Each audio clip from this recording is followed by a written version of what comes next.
Олександро, вітаємо вас. Доброго дня. Салям алейкум, Саша. Дякуємо, що долучаєтесь.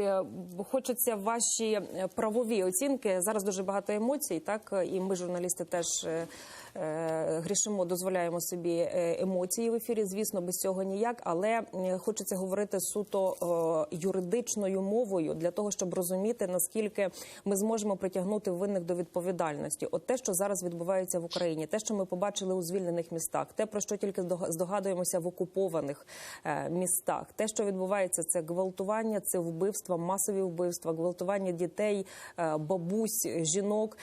Як це, те, що ми, зокрема, в Бучі побачили, як ви це кваліфікуєте, чи мовою правовою в міжнародному праві? Як це називається правильно? З точки зору міжнародного права це називається міжнародні злочини, і ми їх фіксуємо. Ми теж не можемо позбавитися емоцій, бо перш за все ми люди, і це звірства. Але будьте певні, що ми працюємо над тим, щоб жодне з цих звірств не було непоміченим. І всі ці воєнні злочини, злочини проти людяності, які вчинялися і, на жаль, продовжують вчинятися, проходять через руки наших документаторів. Ми працюємо в двох напрямках.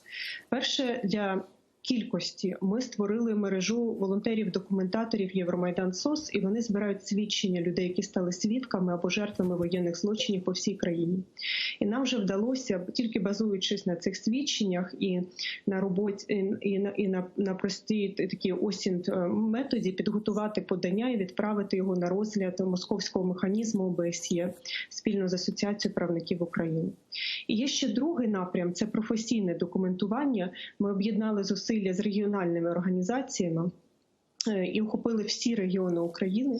І ми методично з 24 лютого починаючи відтворюємо кожен епізод, який стався в цій області, в конкретному населеному пункті, просто в хронологічному порядку. Далі будемо йти вглиб до індивідуальних кейсів в цьому епізоді, тому що, наприклад, якщо вдарили, влучили в будинок житловий, то там є індивідуальні справи конкретних постраждалих, і рано чи пізно ми відтворимо всю цю картину. Пані Олександро, хотілося б розуміти, як це працює в масштабах країни. От ви кажете, ми збираємо, так? Тому що є в нас Генеральна прокуратура, яка теж займається збиранням цих всіх доказів. Є багато громадських організацій, міжнародних організацій. Воно якось систематизується, зливається в загальний якийсь такий котел, який потім, це буде загальна така система. Чи це кожен окремо зараз робить? Це буде загальна система, але зараз ми робимо окремо, і на це є причини, це причини методологічні. Тому що, ще раз, волонтери Євромайдан СОС – це звичайні люди без юридичної освіти. Тому ми використовуємо спрощену методологію. Наше завдання – охопити якомога більше людей. І якщо ми побачимо, що надалі окремі свідчення є такі цінні, що нам треба ще по деталізованій методології з людьми поговорити, ми це зробимо. Але в нас вже будуть контакти і розуміння, з ким конкретно треба говорити більш детально. І якщо ми говоримо про професійне документування, то ми об'єдналися в глобальну ініціативу, яка має стислу назву «Трибунал для Путіна». Ми працюватимемо із Міжнародним кримінальним судом, і з усіма іншими міжнародними інстанціями, але окремо ми просуваємо ідею створення міжнародного гібридного трибуналу для того, щоб був якийсь міжнародний суд, який може охопити всі злочини, які були вчинені. Тому що Міжнародний кримінальний суд, він не зможе розглянути всі злочини, він буде фокусуватися на окремих епізодах. А як ви собі це бачите? Так, це щось схоже на Нюрнберзький процес, так, який був після Другої світової війни, має бути після нашої перемоги. Як ви це бачите? Які країни можуть бути долучені? На території якої країни цей процес має відбуватися? Це обов'язково має відбуватися на території України. В цьому і плюс Міжнародного гібридного трибуналу, тому що він робить правосуддя видимим. Це не якийсь далекий суд в Гаазі, а це на витягнутій руці. Потерпілі, постраждалі, все населення зможе бачити, зможе ходити. Це дуже важливо в даному випадку.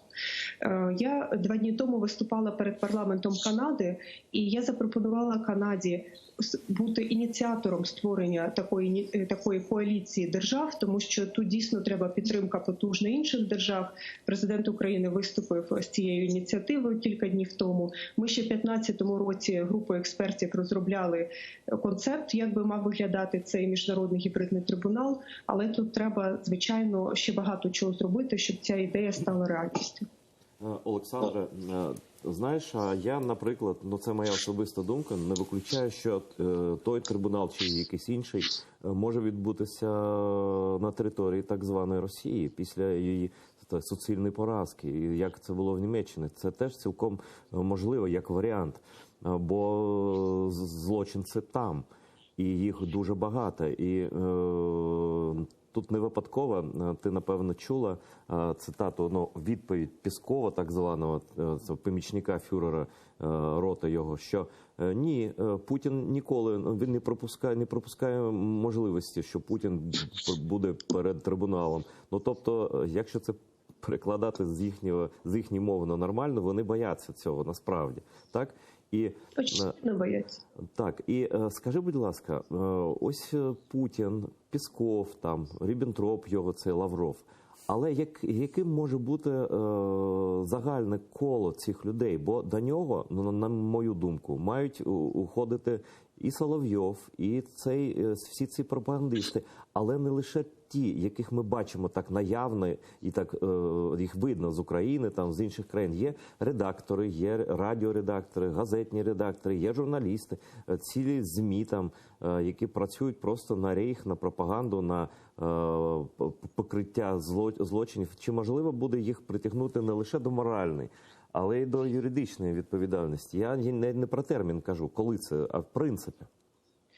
Принцип, то це можливо. І більше того, це треба робити, тому що ці люди, вони не журналісти, вони обслуговували військово-промисловий комплекс Російської Федерації, виконували конкретні завдання. Я стикалася з роботою так званих журналістів російських, ще коли документувала воєнні злочини в Криму і на Донбасі. Я добре пам'ятаю приклад, коли одній дівчині вагітній, яку били, яку катували в Донецьку, поставили умову, що її відпустять, якщо вона зустрінеться з цими так званими російськими журналістами і розкаже їм, що вона снайпер торнадо.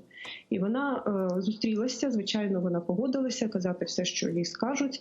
І мене ж така деталь вразила, ось ці російські журналісти, так звані, вони побачили, що вона вагітна, і попросили її сісти таким чином, щоб не було видно, що вона вагітна, бо це руйнує всю цю картину, що вона снайпер торнадо. І тут є питання, що потрібно вже зараз готувати ці списки. От як ми зараз робимо з релігійними організаціями, церквами, конфесіями. Вони вже зараз, бо вони працюють в цьому полі, знають і підготували пропозиції стосовно тих діячів Російської православної церкви Московського патріархату, які вплинули і винні в цій позиції церкви, яка підтримує цю агресивну війну, її пропагують, розпалюють, залучені. І у нас вже починають формуватися якісь конкретні переліки, які потрібно досліджувати, вивчати, тому що відповідальність вона індивідуальна, кримінальна, і розбиратися. Я хочу особливо привертати увагу до того типу злочинів, до медійних злочинів. Це про те, про що ти зараз сказала, але це не завжди така пряма пропаганда. Так, наприклад, ми бачили роботу так званих ліберальних ЗМІ російських, які Путін прикрив просто одним щелчком пальців, і вони більше не потрібно просто цей цирк. Він був потрібен для імітації нормальності Росії, а зараз вже не потрібно. Ці всі ехо, ці дожді втекли по різних країнах, ще залишаються. І ніби нічого не було. Ні інтерв'ю терористів, не блогів Прилепіна, нічого ніби не було. Немає. Вони вдалили всі свої архіви, тощо дощ, цей ехо, і вдають зараз із себе таких, антипутінських активістів. Так. І та сама «Медуза», яка ніби втекла з Москви, зараз працює в Латвії. Буквально днями, можете бачили, вони видали репортаж з об'єкта, який є під контролем ФСБ в Ростові-на-Дону. І де вони спілкувалися з ніби біженцями з Маріуполя, які казали, що Росія не злочинець, нам в Росії хорошо.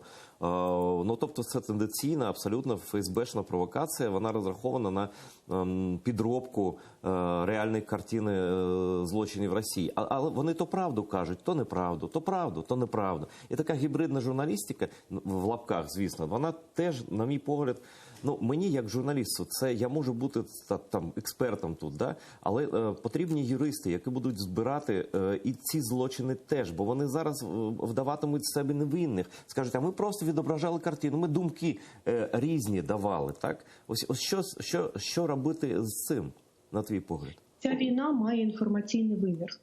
І аналогічні статті і думки я знаходжу у Вашингтон-Пост, Ле Монд, інших світових медіа, і журналістів, і пресі, яка має міжнародну визнану репутацію.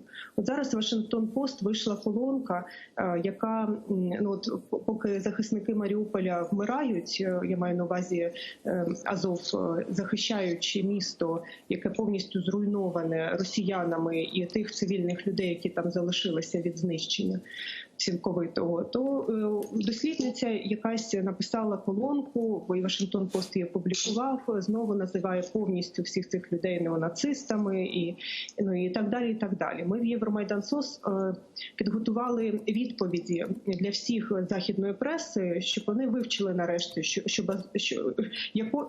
чим підрозділом є Азов, чому його не можна називати нацистським батальйоном і такі інші речі, які підготував нам відомий, до речі, дослідник ксенофобії, расизму і дискримінації В'ячеслав Ліхачов. І активно розсилаємо, щоб вони теж змінили свій вокабуляр і перестали використовувати російську призму.